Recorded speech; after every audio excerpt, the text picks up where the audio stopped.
दोस्तों, आज हम बात करे वाला बाटी उत्तर प्रदेश के ऐसन जिला के बारे में जे अपने उद्योग के कारण पूरे भारत में प्रसिद्ध बा। कानपुर उत्तर प्रदेश राज्य के एक प्रमुख औद्योगिक शहर बा। ई शहर अपने चमड़ा उद्योग के खातिर पूरे विश्व भर में प्रसिद्ध बा। कानपुर उत्तर प्रदेश के सबसे विकसित और शिक्षित जिला में से एक बा।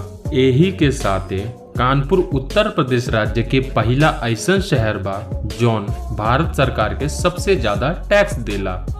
आप सभी के ई बात जानकर हैरानी हुई कि उत्तर प्रदेश के किसी अन्य शहर के मुकाबले कानपुर में सबसे ज्यादा अरबपति रहेले और ई उत्तर प्रदेश राज्य के राजधानी लखनऊ से बेहद नजदीक बा। कानपुर जिला दुनिया के एक ऐसन शहर बा जहाँ पे 7 दिन तक होली खेलल जाला। ई शहर 3100 वर्ग किलोमीटर के क्षेत्र में फैलल बा। कानपुर शहर के जनसंख्या 2011 के जनगणना के अनुसार 46 लाख से भी ऊपर रहल। आबादी के लिहाज से कानपुर शहर उत्तर प्रदेश के पहला और भारत के 12वां सबसे घनी आबादी वाला शहर बा। कानपुर जिला 3 तहसील में बटल बा, जेमे कानपुर, विल्हौर और घाटमपुर बा। धार्मिक दृष्टिकोण से कानपुर शहर में 76% हिंदू, 20% मुसलमान, 1.5% जैन और 2.5% अन्य धर्म के लोग रहेले। कानपुर शहर की साक्षरता दर 75% बा। ऐसे ई पता चलेला कि कानपुर शहर के ज्यादातर लोग पढ़ल लिखल बाटे। दोस्तों, का आप सभी के मालूम बा कि कानपुर शहर के घंटाघर अपने आप में एक रहस्यमय स्थान बा। ई घंटाघर के वर्ष 1932 में अंग्रेजों द्वारा बनायल गईल रहल।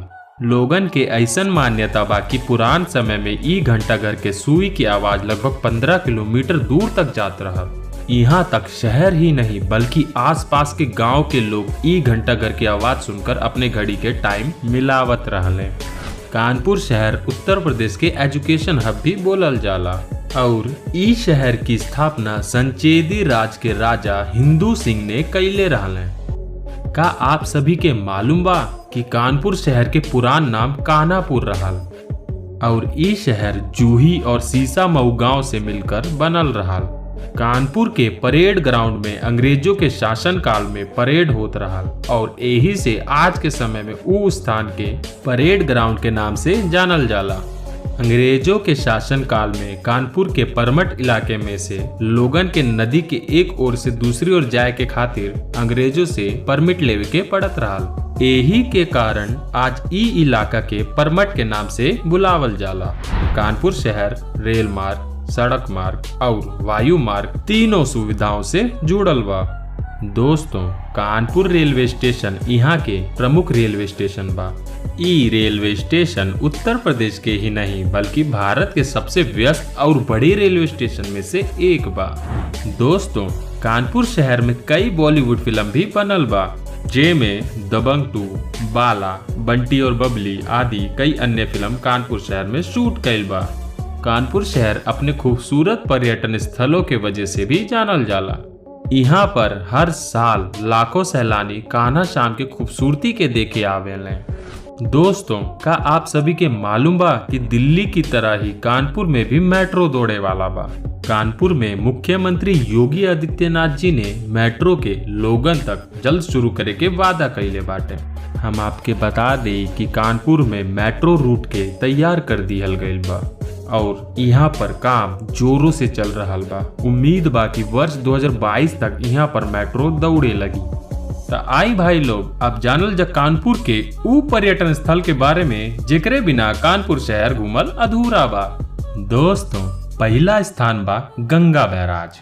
ई जगह कानपुर के नवाबगंज क्षेत्र में स्थित बा। ई कानपुर शहर के एक प्रमुख दर्शनीय स्थल बा।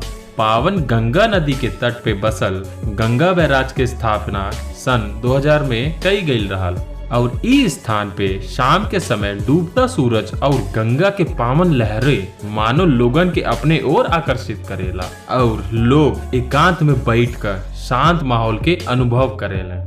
दोस्तों, अगर आपके मन में ई जगह पे जाए के मन बा तो नीचे कमेंट बॉक्स में जरूर बताइए। अब अगली जगह बा JK मंदिर।